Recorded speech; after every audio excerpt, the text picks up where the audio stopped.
Marc Brunel was a French engineer who ended up sort of settling in Britain. He married a British woman and had a family here.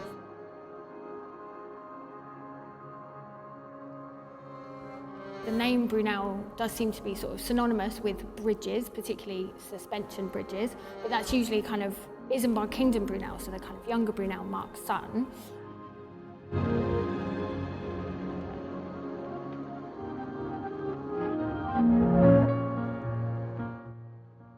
Marc Brunel's most significant innovation was the invention of the tunnelling shield. So this he patented in 1818. It consists of 3 frames, one on top of each other, in a line of 12 for a total of 36 frames, each one the size of a man.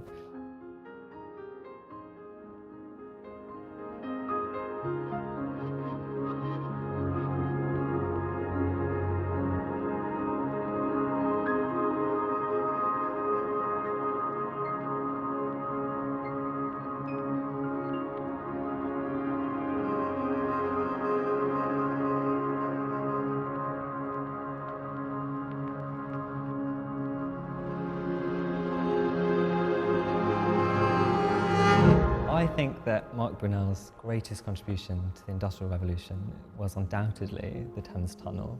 It's fitting that we're sat here today. It's certainly his most lasting legacy. It's still used by 60,000 people a day travelling through it on trains. Not at all what Brunel expected, but it's survived almost 200 years now. We're coming up to the 200th anniversary of the start of the project.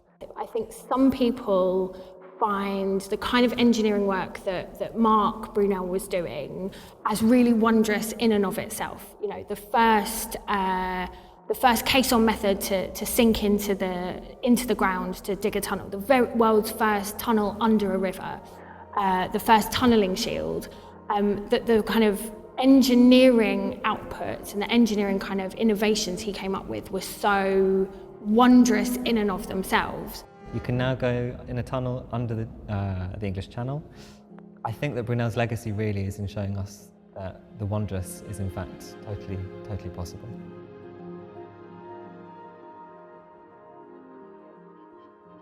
Best grade kind of Yorkshire best, as well as usually kind of secondary, kind of what they called number 3 iron, and that was used for kind of just producing pig iron.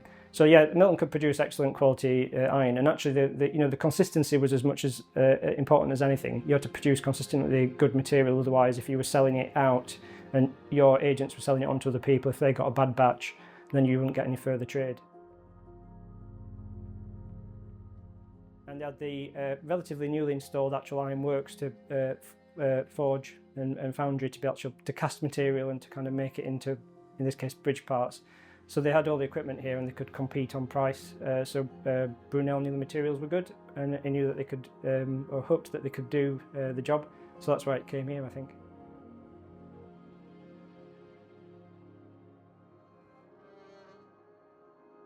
Well, I'm no expert on iron making, but where we are, the area where we are, South Yorkshire, we are rich in ironstone and coal, which is what you need for making iron. I mean, early on, in the early days, it was charcoal, and you can appreciate when something like these furnaces are going, how many trees have got to be chopped down to produce charcoal for iron.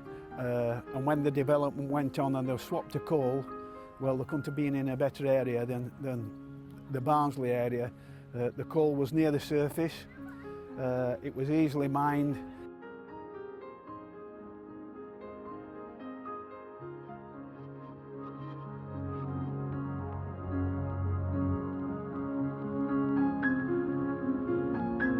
So one thing we found that we really weren't expecting was we found the remains of furnaces at this top level, and as part of that trench we also found layers and layers of made ground which was full of ironworks slag and really concreted.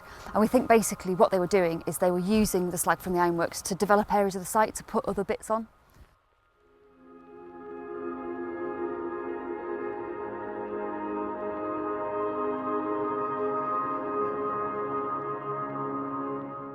Well, we targeted the dig based on geophysics results that Historic England had done for us, and we were hoping we might find some remains of the ironworks.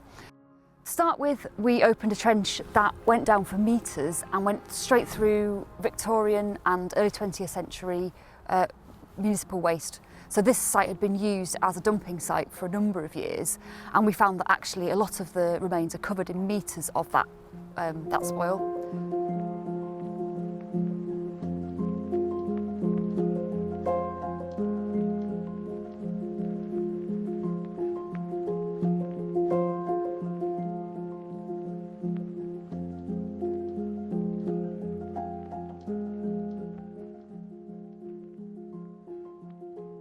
What I do know is that in October 1822, he wrote a letter in French to his oldest friend, a guy that he'd been at school with, to explain that he was sorry that he'd not replied to his letters sooner, but he'd been in the north of England. Given the day, and given that Brunel didn't really work on that many projects in the north of England, unlike his son, it's very likely that that letter refers to a trip to Elsecar, possibly with Claude Navier or with another kind of interested person. He also, quite importantly, by 1823, when the thing was nearly done, he wanted to see it erected and tested, because he was being paid, Brunel was being paid by the French government to deliver this contract to send it out to the Indian Ocean, to the overseas territory as it would have been, the Ile de Bourbon. And so they really needed to see it being tested, and they did quite a lot of tests in 1823.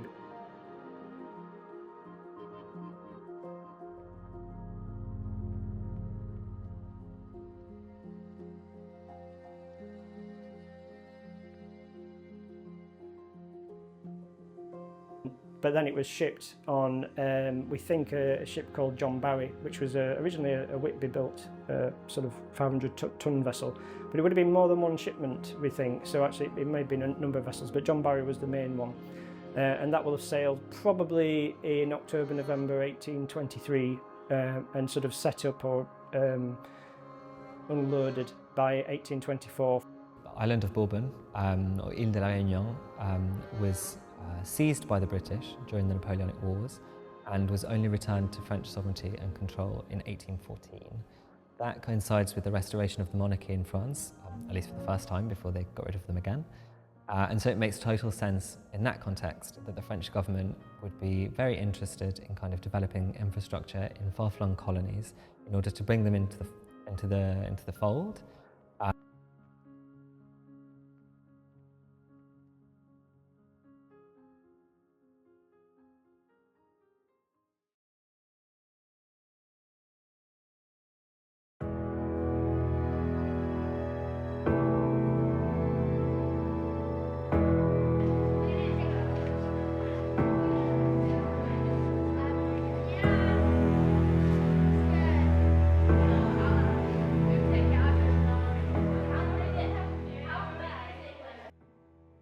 The idea of the workshops was for children and young people to understand the history of the bridges and the designing element. So the different types of shapes that you'd need to design a bridge, whether it's a truss bridge or a beam bridge or a suspension bridge. So we worked together, or they worked together in groups to design their own bridges and then build their own bridges with different materials like cardboard.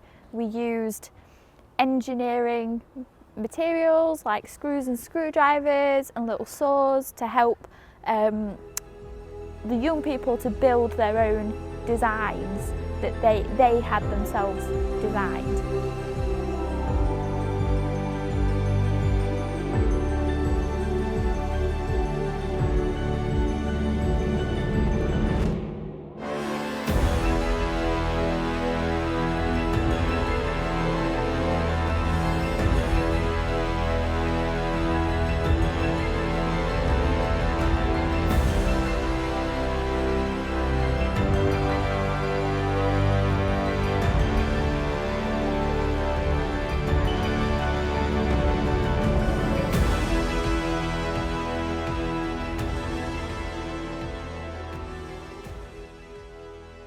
is really that they're developing the sugar industry in Reunion.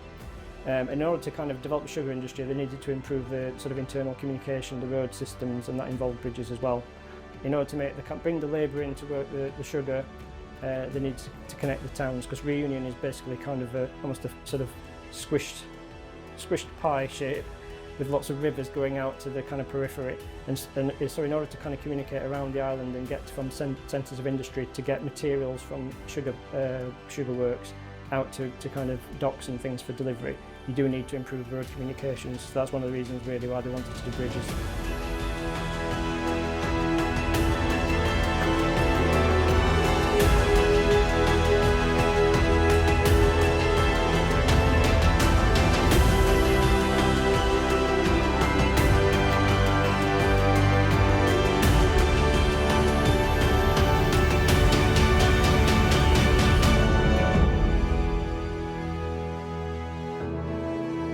And I remember this area where I'm sat being the bottom pond, one of three.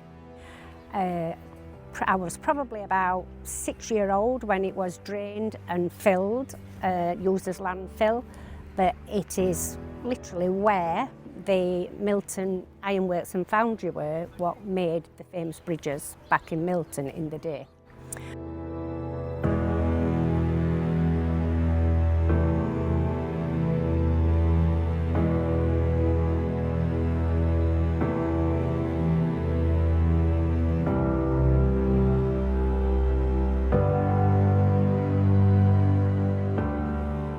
One of the largest or most important legacies of Mark Brunel is to bring an end to Days of Wonder. I think that some of the projects he did, certainly at the start, and I'm thinking particularly of the Thames Tunnel, created wonder and were certainly wondrous places that people were particularly interested in and kind of wanted to go and see because they were amazed by them. But ultimately, I think that Brunel's legacy lies in kind of making the wondrous pedestrian. He showed that things that we previously thought were impossible were entirely possible. 50,000 people go through the Thames Tunnel every day. They don't really wonder about what they're doing. They're not amazed by the fact it exists. They know there are other tunnels.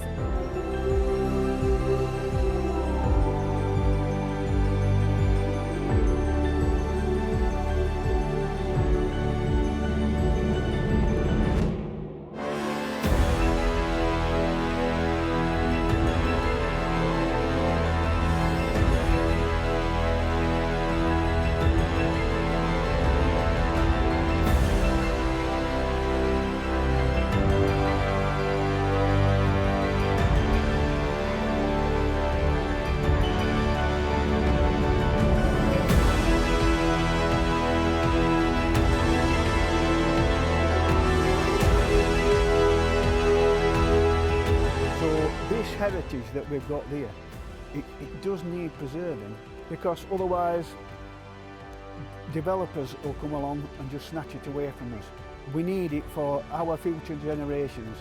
My granddaughters are here on this building bridge project, so I will be explaining to them, they're only 5, but as they grow older, what the heritage of Elsecar and Milton and Hoyland we've got, and we've got loads of it here. It's a fantastic area for the industrial side, the start of the industrial revolution, you know, on site at Elsecar.